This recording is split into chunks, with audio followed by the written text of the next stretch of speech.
Avenida Paulista, um dos novos cartões postais de São Paulo. Um importante corredor viário, retrato expoente das transformações urbanas da cidade. Cada avenida reurbanizada gerou um novo tipo de ocupação em suas margens. O que aconteceu com a Paulista vem ocorrendo com a Avenida Faria Lima, com a Rubem Berta e a 23 de Maio, com a Vergueiro e com as marginais do Tietê e Pinheiros. Mas na Paulista, essa ocupação, a mais sofisticada, está perto do final de mais uma fase de seu processo de evolução. Questão de hoje de Metrópolis.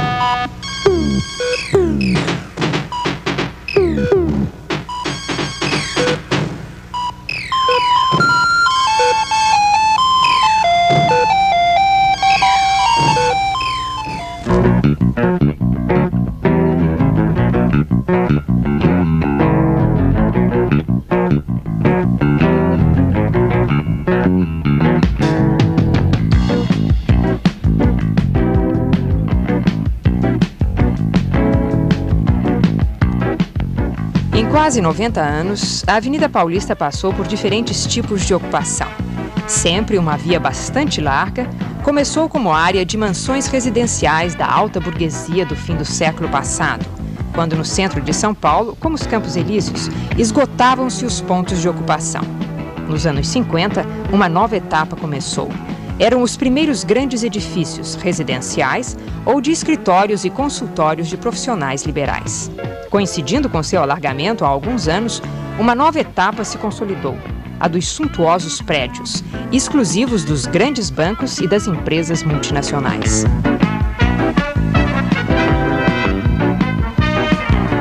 A ocupação se deu originalmente pela criação de uma via no espigão divisor de água dos dois grandes rios de São Paulo, que era Paulista, com a abertura no meio de um arvoredo imenso que havia lá, de uma avenida que era a mais moderna da época, que impressionou grandemente a população pelas suas características, sua largura, sua arborização e pela dimensão dos lotes. Isso ocorreu mais ou menos no início do século. E cada lote recebeu uma casa apalacetada. Todo mundo fala que eram os barões do café. Na verdade, também os comerciantes prósperos tinham as suas construções aí. E cada casa era implantada num lote muito amplo. E cada casa praticamente seguia um estilo arquitetônico. Essa manifestação de diferentes formas de arquitetura simultaneamente é que nós chamamos de ecletismo. Então a Avenida Paulista era o melhor exemplo do ecletismo que nós conhecemos no início do século em São Paulo. Nós estamos na extremidade oeste da Avenida Paulista, que é um dos elos de ligação mais importantes entre a zona oeste e a zona leste, entre os bairros de Pompeia, desse lado, e os bairros em volta de Jabaquara, daquele lado. Tendo em vista essa ligação muito importante e ser também o alto do espigão que separa a vertente do Tietê e a vertente do Pinheiros, aqui se concentrou um bairro de negócios com grandes edifícios em altura. Esse edifício em altura, que fizeram uma ocupação dos terrenos anteriormente ocupados por grandes residências do começo do século, acabaram fazendo uma ocupação predatória do espaço urbano.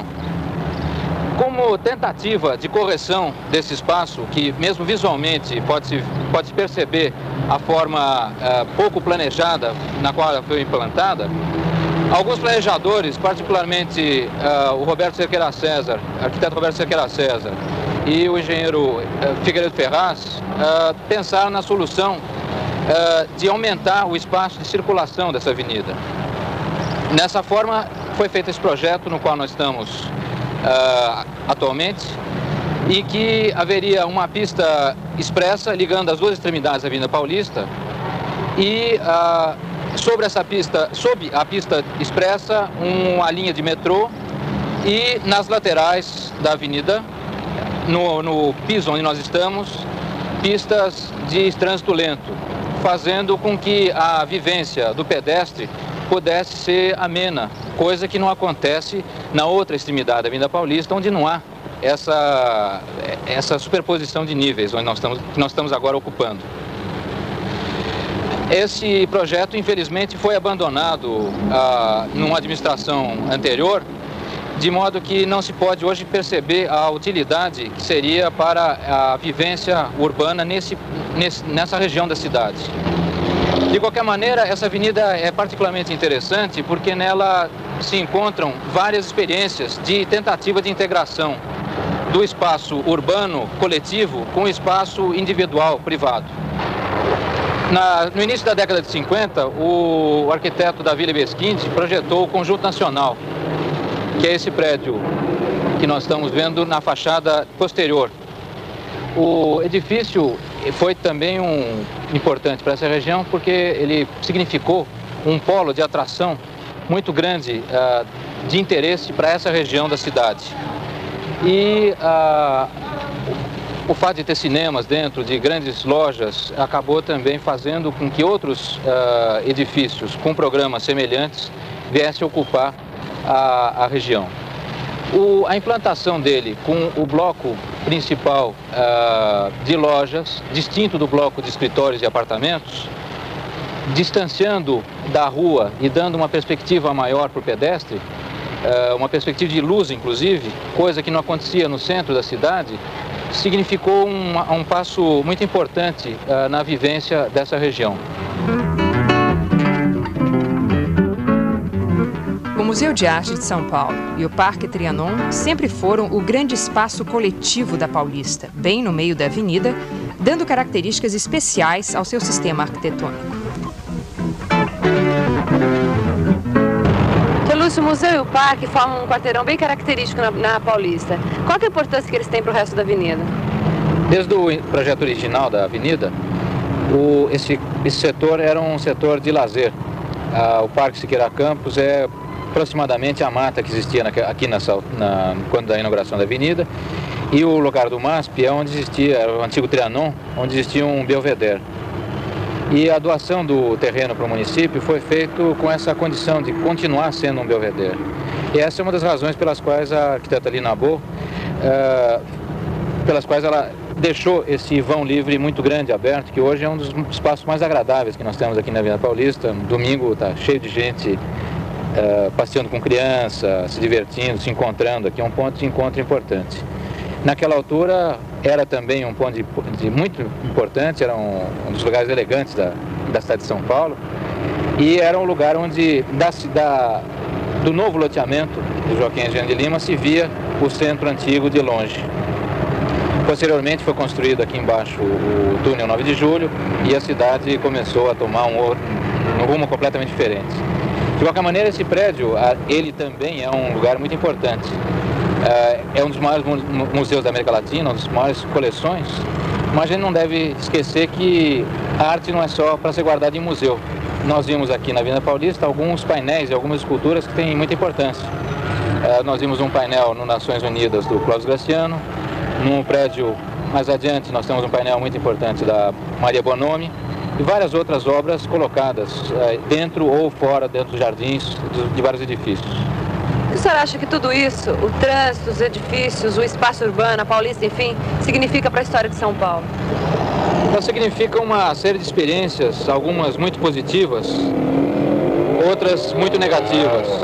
Ela reúne uma coleção de experiências de planejamento, de edificação, de vivência da cidade, que poderiam se reunidas num contexto de planejamento a mais longo termo, com maior seriedade, realmente constituíam uma das regiões mais agradáveis em termos de vivência urbana. No entanto, se nós colocarmos a avenida como ela é hoje, com esse trânsito todo mal colocado, evidentemente ela não é. É preciso considerar que a Avenida Paulista apresenta hoje um volume de utilização muito grande, por ela passa um volume de tráfego muito intenso e nem por isso ela deixa de ter uma personalidade. Qualquer fotografia que se faça de um canto da Paulista mostrada a um cidadão de São Paulo, ele identifica imediatamente. O que, diga-se de passagem, não é válido para outros logradouros públicos da cidade. Acho que a Avenida Paulista vai muito bem, obrigado.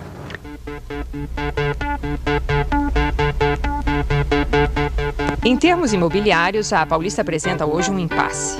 A especulação tornou os custos de construção ali os mais altos de São Paulo. Poucos são os terrenos desocupados. Seus preços, em consequência, exclusivos de grupos empresariais poderosos. Qual o valor do metro quadrado hoje na Paulista? Hoje é uma variação. Encontramos terreno na Paulista desde 50 mil até 85 mil cruzeiros o metro. Veja bem, preço de mercado pedido. Não é dizer com isso que vai se conseguir vender por esse preço. Tudo que se pede, se pede. Na hora de uma transação real, o preço é outro. Hoje, qual é a saída que o senhor vê para essa região? Bem, de mercado de momento nenhuma. Para as grandes empresas que tenham capitais para poder comprar um terreno e fazerem sua sede própria, eu acredito que ainda isso possa ser viável. Grandes companhias que queiram comprar um terreno e se instalar totalmente num edifício que mandem construir. Só para este tipo é que eu estou vendo o mercado no momento. Para uma compra de uma incorporadora, qualquer firma do comércio imobiliário, para lançamento, não vejo viabilidade em função dos preços que estão na praça à venda e aqueles futuros, uma nova compra que iriam acarretar um valor altíssimo da unidade pronta.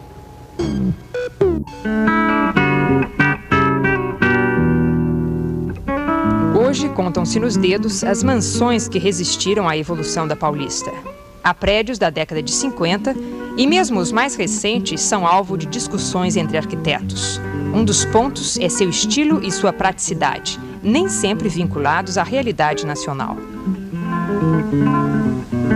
Doutor Décio, o uso que se fez da Paulista foi o melhor? Creio que não. A Paulista, dadas as características geográficas, geológicas, é uma avenida que poderia ter aproveitado enormemente para dar uma simbologia à cidade, mostrá-la formalmente, o assentamento urbano, etc. Eu acho também que, do ponto de vista de arquitetura, existe um certo desperdício na Paulista, no qual o que vale é o edifício isolado. O edifício isolado com todas as características, inclusive negativas, desse edifício isolado num contexto urbano. Acho que os prédios da Paulista representam realmente uma fase toda da arquitetura brasileira, não só no que ela tem de bom, mas também no que ela tem de ruim. Existem lá edifícios, colegas nossos, edifícios que estão lá há mais de 10, 15 anos e continuam a ser edifícios que se colocam entre os melhores prédios de São Paulo. E existe uma porção de outros que eu particularmente já não aprecio tanto. A Paulista mostra claramente um dos problemas que a gente tem em São Paulo, que é exatamente o edifício isolado não formando um contexto urbano contínuo e bem estruturado. E me parece que talvez o ênfase não seja ver a Avenida Paulista como um símbolo da arquitetura paulista ou brasileira, mas simplesmente tentarmos ver a cidade, o que ela representa no global. Afinal de contas, os edifícios formam os espaços que, por sua vez, formam a cidade. Eu acho que a Avenida Paulista tem alguma coisa, alguns exemplos realmente inovadores. No seu conjunto, talvez ela seja até um bom exemplo da arquitetura contemporânea paulista, que eu, pessoalmente, creio que é uma esmagadora maioria da arquitetura sem expressão contra uma pequeníssima minoria de bons exemplos de arquitetura. Sob esse aspecto, eu acho que a Avenida Paulista até é bem ilustrativa. Ela apenas reflete São Paulo? Num certo sentido, eu acho que ela é uma boa amostra da arquitetura paulista, considerando esta grande maioria de edifícios sem expressão contra alguns bons exemplos. A Paulista é exatamente isso. No caso específico da Avenida Paulista, ela nunca foi autenticamente brasileira. Quando surgiu a Avenida Paulista, implantando-se ali os grandes casarões dos barões de café, já era uma arquitetura, de certa forma, importada. Com algumas adaptações às condições brasileiras, mas caracterizadamente uma arquitetura importada. E a substituição desses casarões para os prédios, infelizmente, não se deu através daquela arquitetura que foi colocada por Lúcio Costa e Corbusier há 40 anos atrás. Eu acho que nós devemos retomar a linha da arquitetura brasileira na configuração do patrimônio ambiental urbano. A Avenida Paulista parece que é predestinada mesmo a ser mostra de ecletismo, porque nós temos lá arquitetura da melhor qualidade, como por exemplo o prédio que o arquiteto Rino Leve projetou na esquina da rua Frei Caneca. Ele é um prédio de 1962, é um prédio que não envelheceu, é um prédio moderníssimo, de boa qualidade e perfeitamente adaptado ao nosso clima.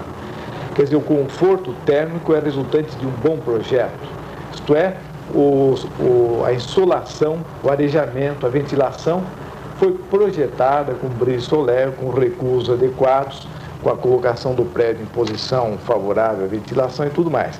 Agora, há outros edifícios que são produto de uma exigência de sociedade de consumo, quer dizer, edifícios envidraçados de alto a baixo, que recebem uma carga brutal de sol e que exige para seu funcionamento, então, a existência de aparelhos de ar-condicionado, uma atitude que, por exemplo, o prédio do Rino Leve não tem, isto é, deixar o calor entrar, depois gastar-se uma fortuna para pôr o calor para fora.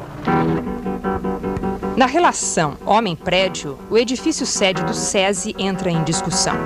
16 andares, 42 mil metros de área construída. Ali, trabalham 1.600 pessoas, que têm uma vivência diária obrigatória com o prédio. O que acontece com o prédio do SESI? O prédio do SESI foi um concurso vencido pelo nosso escritório, em que havia condições muito específicas de edital. Por exemplo, a forma do prédio. Por que aquela forma, que hoje está sendo bastante comentada e que poderia parecer aparentemente gratuita? Não, aquela forma já nasce de uma imposição de edital. Dizia o edital que a Federação das Indústrias do Estado de São Paulo não desejaria ter como sua sede apenas mais um edifício de escritórios da Avenida Paulista, mas sim algo que fosse um marco na paisagem da Avenida Paulista. Isto nos pareceu a nós, arquitetos, perfeitamente lícito, o que tornou também lícito uma certa pesquisa formal. Procurou-se, então, imprimir ao prédio uma forma peculiar, uma forma que realmente o transformasse em marco na paisagem da Avenida Paulista. O que o senhor acha desse prédio? O senhor gosta? Bom, esse prédio aí, para mim, eu não gosto muito do prédio porque ele tem um defeito. Essas grades aí de cima, essas grades, elas fecham todo, deixam o prédio escuro. Então a gente fica muito oprimido lá dentro e eu acho que a gente fica muito cansado, sabe? Não entra nenhuma luz do sol? Parece que a gente cansa nesse prédio, sabe? Não entra nenhuma luz do sol. Quer dizer, então praticamente o sol que a gente tem que tomar é aqui fora, né? E ventilação? A ventilação natural, como é que é? A ventilação natural não existe. Ar-condicionado? É ar-condicionado. Bom, isto é uma das coisas que nos preocupou bastante durante o projeto, foi a de verificar a transparência daquela grelha, porque a ideia de fazer um grande pano de colmeias é que nós achávamos que com isto nós conseguiríamos manter a força da forma, mas sem tirar a transparência para o exterior. Isto ficou provado justamente por uma das razões, é uma coisa muito difícil de verificar em desenho, foi uma das razões que nós íamos ao protótipo. Com o protótipo nós pudemos verificar, inclusive fotografar, documentar até a transparência daquela grelha. Ora, é evidente que essa transparência ela é limitada por um determinado ângulo visual. À medida que esse ângulo se abre, então aquelas plaquetas vão se sobrepondo e as visuais vão se reduzindo até desaparecerem. Mas, para quem está numa sala de tamanho normal, uma sala de trabalho, né, Eu posso garantir a você que a transparência é perfeita. Qualquer coisa que deixa muito longe a ideia de claustrofobia, coisa assim. Se a praça é do povo, a avenida também é.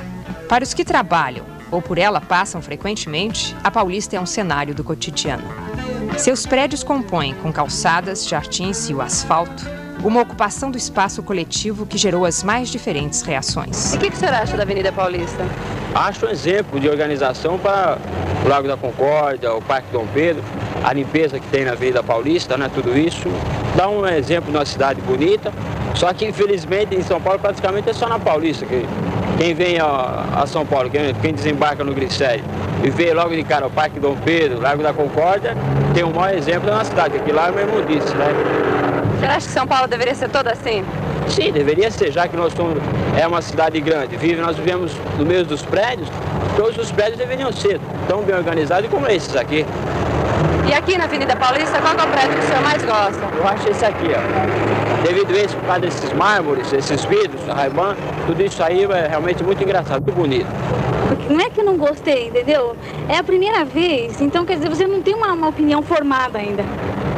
Os prédios o senhor achou bonitos, não? Não achei. Não achei bonito. Nada de interessante? Não, nada de especial. Eu não achei. O senhor acha que São Paulo tem lugares melhores do que aqui? Ah, tem, lógico. Muito mais. Por exemplo? Ibirapuera. É um lugar lindo. Maravilhoso lá. Lá você se sente bem. Lá você tem uma harmonia que é impressionante, uma paz. Aqui não? Aqui eu não achei nada de interessante.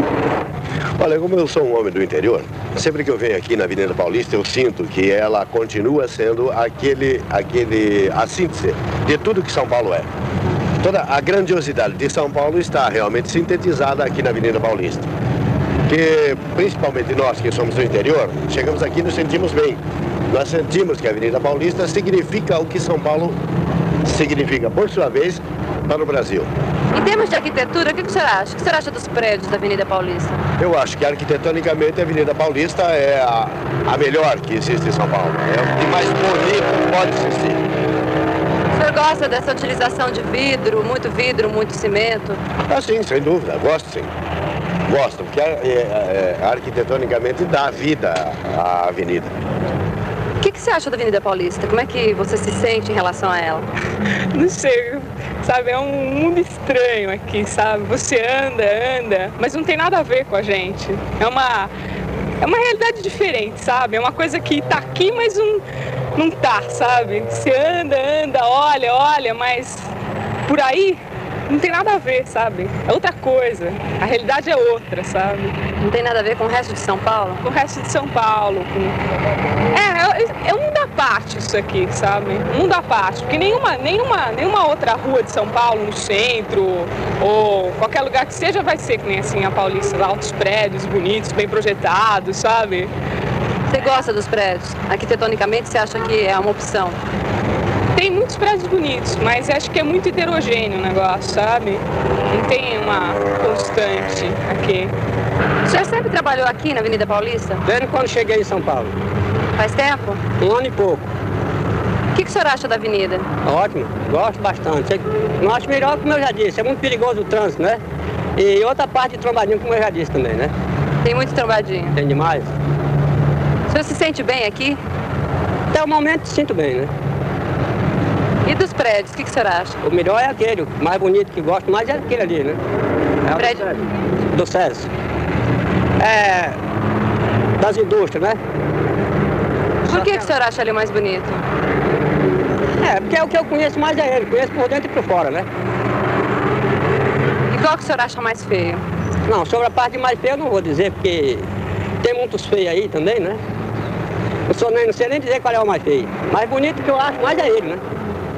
Ela, de uma forma geral, o senhor gosta muito da Paulista? O senhor acha bonita? Acho bonita. Gosto imensamente. Onde é que o senhor mora? Moro na Vila Joanize, depois do aeroporto. Bem diferente daqui? Bem diferente.